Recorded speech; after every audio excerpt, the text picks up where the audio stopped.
Cek, cek, cek. 1, 2, 1, 2, cek. Ya, Assalamualaikum warahmatullahi wabarakatuh. Selamat pagi, Ibu Mutiara Rizky Nurrahmi dan teman-teman. Perkenalkan, saya Bimo Condro Priambodo dari kelompok 1, mata kuliah Manajemen Keuangan, kelas AK 402. Pada video ini saya akan mempresentasikan materi Manajemen Keuangan 1 dengan judul Laporan Keuangan Perpajakan dan Arus Kas. Materi ini membahas 4 bagian yang saling berkaitan, yaitu laporan posisi keuangan, laporan laba rugi, konsep tarif pajak, dan laporan arus kas.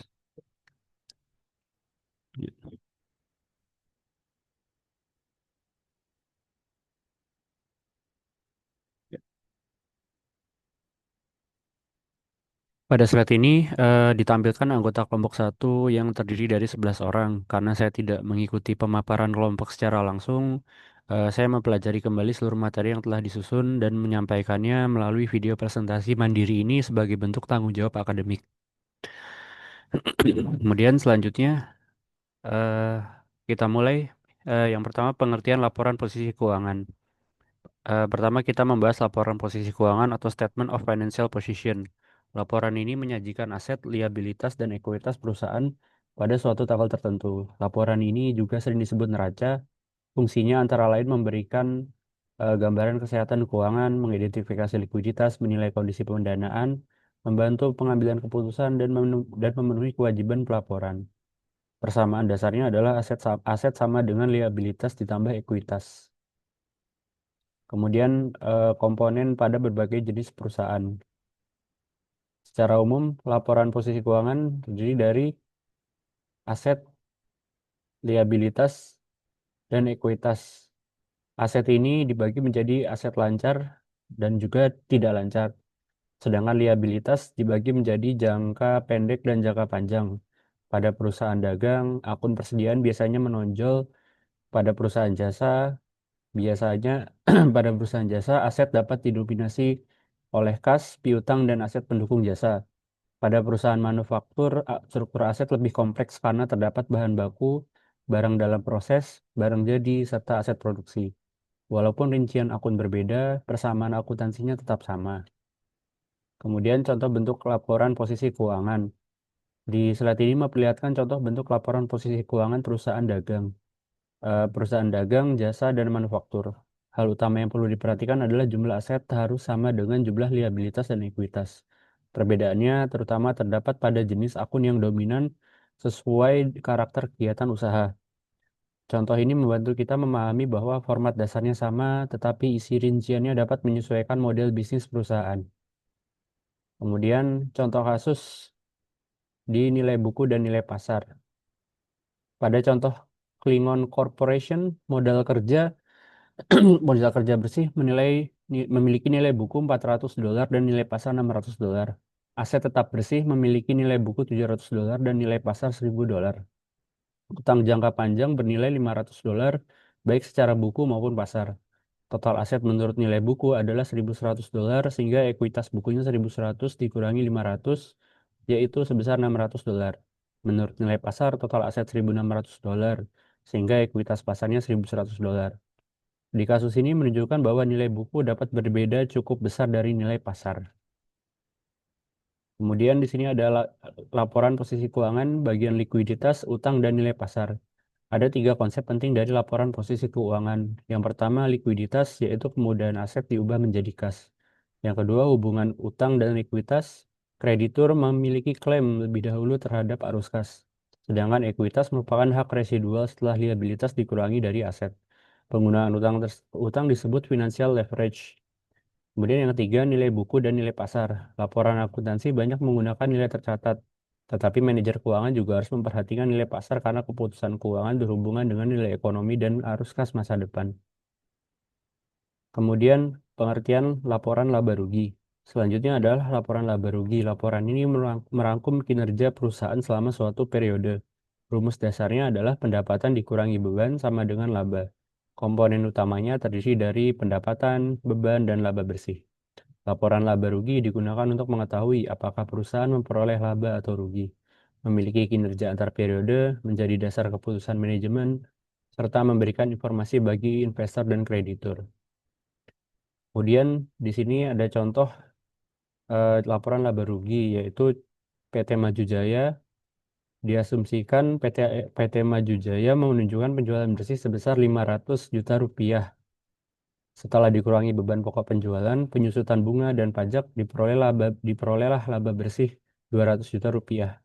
Dividen yang dibayarkan sebesar 50 juta, sedangkan 150 juta ditambahkan ke saldo laba. Jika jumlah saham beredar 1000 lembar, maka EPS adalah 200 juta dibagi 1000, yaitu 200 ribu rupiah per tahun. Per saham, maaf. Dividen per saham adalah 50 juta dibagi 1000, yaitu 50 ribu rupiah per saham. Kemudian dalam basis akrual, pendapatan diakui ketika diperoleh dan beban diakui ketika terjadi. Bukan selalu ketika kas diterima atau dibayar, karena itu laba bersih dapat berbeda dari arus kas. Salah satu penyebabnya adalah item non-kas seperti penyusutan. Penyusutan mengurangi laba tetapi tidak menimbulkan pengeluaran kas pada periode tertentu. Selain itu, manajer perlu membedakan biaya tetap dan variabel serta memperhatikan jangka waktu, karena penyajian biaya pada laporan laba rugi belum tentu langsung menunjukkan perilaku biaya untuk pengambilan keputusan. Kemudian, konsep tarif pajak. Bagian berikutnya adalah perpajakan. Dalam sistem pajak progresif terdapat dua konsep penting, yaitu tarif pajak rata-rata dan tarif pajak marginal. Tarif rata-rata membantu mengukur beban pajak keseluruhan, sedangkan tarif marginal digunakan untuk menilai pajak atas tambahan penghasilan. Keduanya penting dalam analisis keputusan ekonomi dan bisnis. Kemudian rata-rata. Kemudian tarif pajak rata-rata adalah dalam sistem pajak progresif terdapat dua konsep penting, yaitu tarif pajak rata-rata dan tarif pajak marginal. Tarif tarif rata-rata membantu mengukur beban pajak secara keseluruhan, sedangkan tarif marginal digunakan untuk menilai pajak atas tambahan penghasilan. Keduanya penting dalam analisis keputusan ekonomi dan bisnis.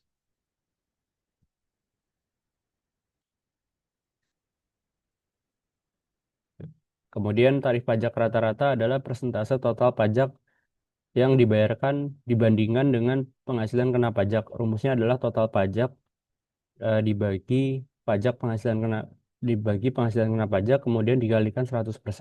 Angka ini menunjukkan berapa persen dari keseluruhan penghasilan kena pajak yang digunakan untuk membayar pajak. Kemudian pada contoh saat ini penghasilan kena pajak adalah 300 juta. 300 juta rupiah dan total pajak terutang ditulis 43 juta rupiah. Dengan angka tersebut, tarif rata-ratanya adalah 43 juta dibagi 300 juta, yaitu 14,33%. Angka ini merupakan ilustrasi yang digunakan dalam materi. Pada slide perhitungan pajak nanti, saya akan menjelaskan penyesuaian berdasarkan batas lapisan resmi agar konsep dan hasil hitungannya tetap akurat. Kemudian tarif pajak marginal adalah tarif yang dikenakan pada lapisan penghasilan terakhir. Konsep ini digunakan untuk memperkirakan besarnya pajak tambahan jika penghasilan bertambah. Jadi tarif marginal tidak dihitung dari seluruh penghasilan, melainkan dilihat dari lapisan tempat tambahan penghasilan tersebut berada. Kemudian ada ilustrasi lapisan pajak memperlihatkan lapisan tarif PPh orang pribadi berdasarkan UU Harmonisasi Peraturan Perpajakan untuk penghasilan sampai 60 juta rupiah tarifnya 5%. Bagian di atas 60 juta sampai 250 juta dikenai 15%. Bagian di atas 250 juta sampai 500 juta dikenai 25%. Kemudian 30% sampai 5 miliar dan 35% untuk bagian di atas 5 miliar. Jika penghasilan terakhir berada pada lapisan 25%, maka tambahan penghasilan pada lapisan tersebut dikenakan tarif marginal 25%. Kemudian berikut perhitungan pajak progresif. Untuk penghasilan kena pajak 300 juta rupiah, lapisan pertama dihitung 5% dari 60 juta, yaitu 3 juta rupiah. Lapisan kedua seharusnya 15% dari 190 juta, yaitu selisih antara 250 juta dan 60 juta. Sedangkan pajaknya 28,5 juta rupiah. Lapisan ketiga adalah 25% dari 50 juta, yaitu selisih antara 300 juta dan 250 juta.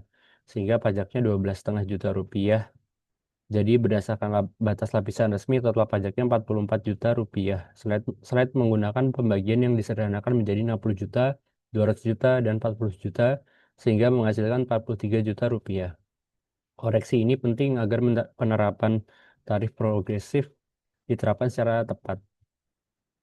Kemudian perbandingan hasil. Slide membandingkan tarif rata-rata 14,33% dengan tarif marginal 25% berdasarkan pajak 43 juta rupiah. Setelah koreksi lapisan, pajak terutang menjadi 44 juta rupiah dan tarif rata-ratanya 14,67%. Sedangkan tarif marginal tetap 25%. Pesan utamanya tetap sama, tarif rata-rata melihat keseluruhan beban pajak, sedangkan tarif marginal melihat konsekuensi pajak atas bagian penghasilan terakhir. Kemudian tarif pajak rata-rata dihitung dari total pajak dibagi seluruh penghasilan kena pajak dan berfokus pada beban keseluruhan.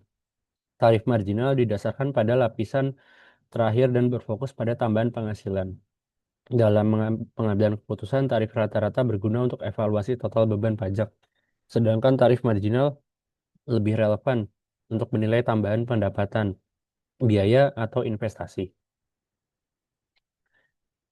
Kemudian laporan arus kas menyajikan informasi mengenai kas masuk dan kas keluar selama suatu periode. Tujuannya adalah menunjukkan kemampuan perusahaan menghasilkan dan menggunakan kas melalui aktivitas operasi, investasi, dan pendanaan. Laporan ini penting karena laba yang tercatat belum tentu sama dengan kas yang tersedia. Kemudian tujuan utama laporan arus kas, yaitu laporan arus kas digunakan untuk menilai likuiditas dan solvabilitas, melacak sumber dan penggunaan kas, mengevaluasi aktivitas operasi, investasi, pendanaan, serta mendukung keputusan manajemen investor. Informasi ini juga membantu memprediksi arus kas masa depan dan menilai pertanggungjawaban manajemen dalam menggunakan sumber daya kas perusahaan.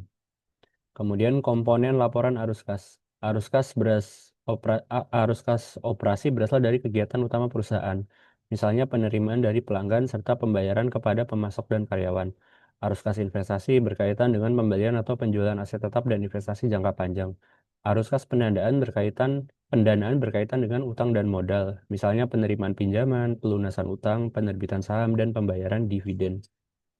Kemudian dalam manajemen keuangan terdapat persamaan bahwa arus kas dari aset sama dengan arus kas ke kreditur ditambah arus kas ke pemegang saham.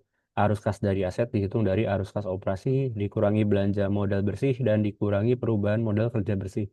Jadi tanda belanja modal dan perubahan modal kerja pada perhitungan adalah pengurang karena keduanya menggunakan kas perusahaan.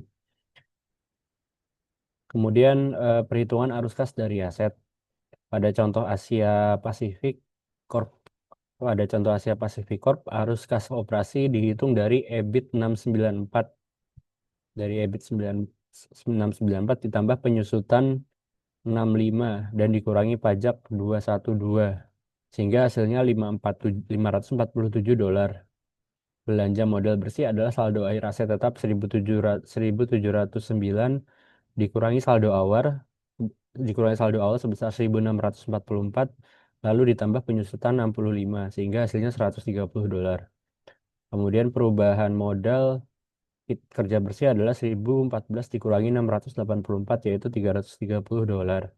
Maka maka arus kas dari aset adalah 547 dikurangi 130 dan dikurangi 330 sehingga diperoleh 87 dolar. Kemudian arus kas ke kreditur dan pemegang saham. Arus kas ke kreditur dihitung dari pembayaran bunga 70 dikurangi pinjaman baru bersih 46 sehingga hasilnya 24 dolar. Arus kas ke pemegang saham dihitung dari dividen 103 dikurangi ekuitas baru bersih 40 sehingga hasilnya 63 dolar. Jika dijumlahkan 24 ditambah 63 sama dengan 87 dolar. Nilai tersebut sama dengan arus kas dari aset pada slide sebelumnya sehingga persamaan arus kas terbukti seimbang. Kesimpulan presentasi ini terdiri dari 4 hal. Pertama, nilai buku pada laporan posisi keuangan dapat berbeda dari nilai pasar. Kedua, laba bersih pada laporan laba rugi berbeda dari arus kas karena basis akrual dan item non-kas. Ketiga, tarif pajak rata-rata dapat berbeda dari tarif pajak marginal. Keempat, arus kas dari aset sama dengan arus kas ke kreditur dan arus kas ke pemegang saham dan arus kas ke seluruh dan arus kas ke pemegang saham. Seluruh konsep ini perlu dianalisis bersama agar keputusan keuangan lebih tepat. Baik, demikian presentasi mengenai laporan keuangan perpajakan dan arus kas. Dari materi ini dapat dipahami bahwa posisi keuangan, laba dan pajak dan kas memiliki fungsi yang berbeda, tetapi saling berhubungan. Terima kasih atas perhatian dan dukungan. Terima kasih atas perhatiannya. Mohon maaf apabila dalam penyajian presentasi ini masih banyak terdapat kekurangan. Wassalamualaikum warahmatullahi wabarakatuh.